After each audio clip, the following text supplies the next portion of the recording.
Cpim Khowai Hankar Committee ni bisingtei Khowai Magistrate Collector ni Thani Mia Phasalo Kaichiba Sanmwngno Tuwui Deputation Rilaikha Deputation di Thani Kecamsia Manik Sorkar bo thangi manjakha Yagolo koktuma thumnai rokni bisingtei tamoni Deputation Rilaibo saikkhena rikha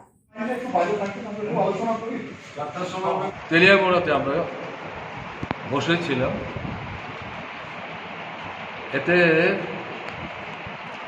ওখানকার যে block আছে এবং নগর আছে তাতে তো নির্বাচিত জনপ্রতিনিধি কি এগুলো তো ভোটই হয়নি, এগুলো তো জবরদখল করেছে। স্বাভাবিকভাবে আমাদের লোকজন তো তাদের দাঁড়াতেই দেয়নি। প্রশ্নটা তা না, ওই গ্রামে বা ভিলেজ কমিটি এলাকাতে বা নগরে যারা বসবাস করেন গণতান্ত্রিক দৃষ্টিভঙ্গি সম্পন্ন মানুষের সমস্যা নিয়ে লড়াই করেন, আন্দোলন করেন, সংগ্রাম করেন।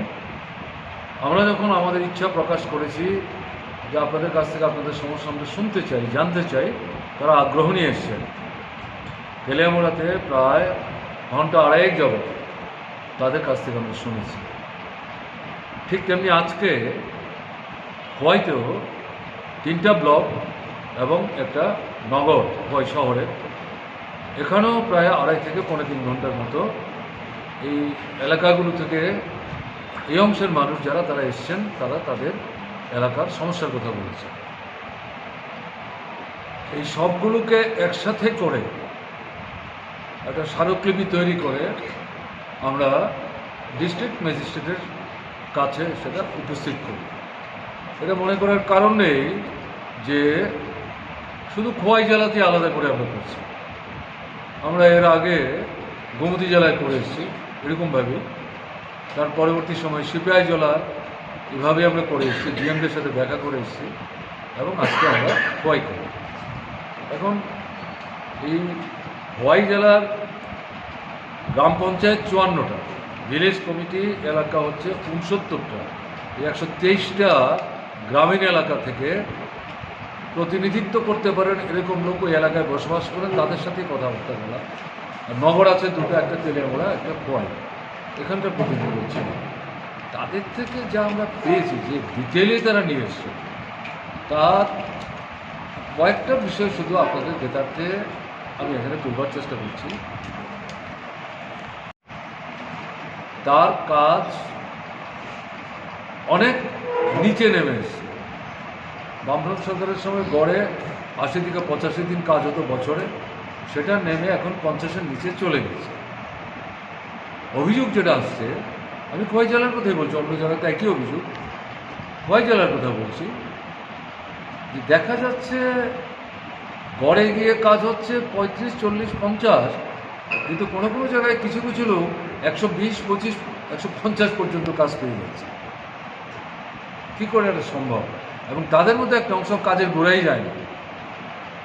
আবার অন্যদিক থেকে যাদের কথা বলা হলো, যারা মানে 40-45 দিনের কাজ, তারা সেখানে 20, 22, 25 দিনের বেশি কাজ পায় না, সময় মতো মজুরি পায় না। রিপোর্টে আসলো কাজ করে বসে আছে 3 মাস হয়ে গেছে, টাকা নাই। 3 মাস পরে কিছু লোকের টাকা এসছে, তারা 10 দিনের কাজ করেছে, 5 দিনের টাকা এসছে। এটা সিরিয়াস ঘটনা হচ্ছে।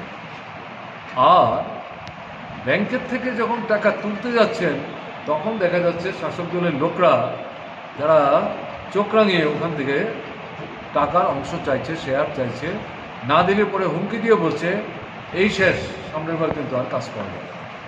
এবং সবচেয়ে বড় অভিযোগ যেটা আসছে পাশাপাশি, সেটা হচ্ছে কার্ড যাদের আছে তারা সবাই কাজ পাচ্ছে, ঘটনাগুলো তা না। আইনটা হচ্ছে কার্ড যাদের আছে তারা যখন কাজ চাইবে, কর্তৃপক্ষ তাদেরকে কাজ দিতে বাধ্য, এবং 15 দিনের মধ্যে যদি কাজ না দেয়, তাহলে তারা যদি কোর্টের আশ্রয় নেয়, তাহলে তাদেরকে দৈনিক যে মজুরির হার, সেই হার মতো তাদেরকে কিন্তু সেখানে খেসারত দিতে হবে। কোথায় এগুলো কে মানছে, কে শুনছে? শুনছেই তো না এগুলোকে। ফলে এটা একটা বড় ধরনের সমস্যা। তার সঙ্গে যোগ করছি আমি, সেটা হচ্ছে টুয়ে নগরের কাজ। এটা ভারতবর্ষের কোথাও নাই। ত্রিপুরার বামফ্রন্ট সরকার ভারতবর্ষের মধ্যে একমাত্র রাজ্য যেখানে নগরে এই গ্রামের আদলে এই প্রোগ্রামটা চালু করে। যদিও 100 দিনের কাজ বামফ্রন্ট সরকার দিতে পারবে, সেটা ছিল 65 থেকে 75 দিন, গড়ে 60 থেকে 62 দিন কাজ হতো। সেম এখানে যা শুনলাম কালকে এবং আজকে, এটা 12, 15, 17, 20, 22 সময় মতো টাকা পাচ্ছে না, এবং এই মজুরির টাকা মানে হাতে পেতে নানা রকম সমস্যার সম্মুখীন তাদের হতে হচ্ছে। বিস্তীর্ণ এলাকায় হাতির উপদ্রব চলছে, মানুষ মারছে, বাড়িঘর ভাঙছে, ফসল নষ্ট করছে। দিনের বেলা মানুষ কাঁপতে শুরু করে কখন জানি হাতি আসে, কোথায় ফরেস্ট ডিপার্টমেন্ট, কোথায় কেন্দ্রের রাজ্যের সরকার, কোনো ব্যবস্থা কিছু নাই। মানুষ বলছে কার কাছে, খুঁজেই তো নিচ্ছে না।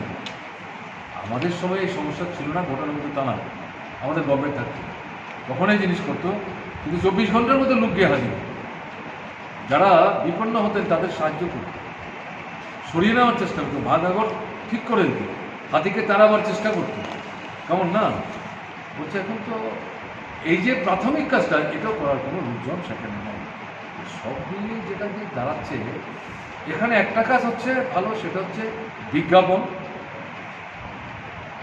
তৎকালীন মুখ্যমন্ত্রীর ছবি, আর হচ্ছে লুট, দুর্নীতি। সরকার এবং দুর্নীতি সমর্থক হয়েছে। সেখানে মানুষের জন্য কোনো কাজকর্ম সেখানে ছিল না, এবং গোটা মানে অর্থনৈতিক পদক্ষেপগুলোই ছিল জনগণ। এই পরিস্থিতিতে আমরা বিধানসভায় বলেছি, বারবার বাজেটে বলেছি, বাইরে বলার চেষ্টা করছি, গণতান্ত্রিক সংগঠনগুলি বলছে, তারপর আমাদের যেটা মনে হয়েছে যে আমাদের অন্তত এদের কাছে বলে যখন কিছু হচ্ছে না, অ্যাটলিস্ট ডিএমের কাছে যাই, সে হচ্ছে জেলার চিফ সেক্রেটারির মতো, সে যদি একটু উদ্যোগ নেয়, কিছু না কিছু করতে পারবে। এই বিষয়গুলো তার দৃষ্টিতে নেওয়ার জন্য আমরা যাই। আপনাদের জেলার যে ডিএম, তিনি মনোযোগ দিয়ে শুনেছেন প্রায় 40-45 মিনিট, এবং তিনি বললেন যে আমি যখন এসেছি মাসখানেক হয়েছে, এসে আমি গোটা জেলাটা ঘুরবার চেষ্টা করেছি, দপ্তরের মিটিং ডেকেছি, অফিসারই তো নয় আমার, বলে বলে বলে বলে অফিসে আনছি। এবং আপনারা যে সমস্যাগুলি তুলেছেন সঠিক, আমি ঘুরতে গিয়ে এই সমস্যাগুলি পেয়েছি। আমাকে একটু আপনারা সাহায্য করুন, একটু সুযোগ দিন, সময় দিন, আমরা দপ্তর ধরে ধরে দেখি আমরা কতটা কি করতে পারি। আমি বলেছি আমাদের প্রতিনিধিদের তরফ থেকে, আপনি এটা তো বললে তো হবে না, আমরা কিন্তু 1 মাস করে দিয়ে পাবো। ওনাকে বলে এসেছি, যারা এই তথ্যগুলি দিয়েছে আপনাদের কাছে রাখতে, তাদেরকে ওই মিটিংয়ে আপনার কাছে আসার আগে বলে দিয়ে এসেছি, আপনাদের জিনিস নিয়ে আমরা ডিএমের কাছে যাব, আপনারা গ্রামে গিয়ে গ্রামের মানুষকে জড়ো করুন, করে একসাথে দল বেঁধে 6 দিন 7 দিন পর আপনাদের ব্লকের বিডিওর কাছে যান, গিয়ে বলুন বিধায়করা আমাদের জিনিস নিয়ে, সমস্যা নিয়ে ডিএমের কাছে গেছে, ডিএমের তোমাদের কাছে পাঠানোর কথা, পাঠিয়েছে কিনা, কী ব্যবস্থা নিচ্ছে। যদি বলে না আমাদের কাছে আসেনি, তাহলে আপনারা নতুন করে আপনাদের সমস্যা যেগুলো আমাদের বলবেন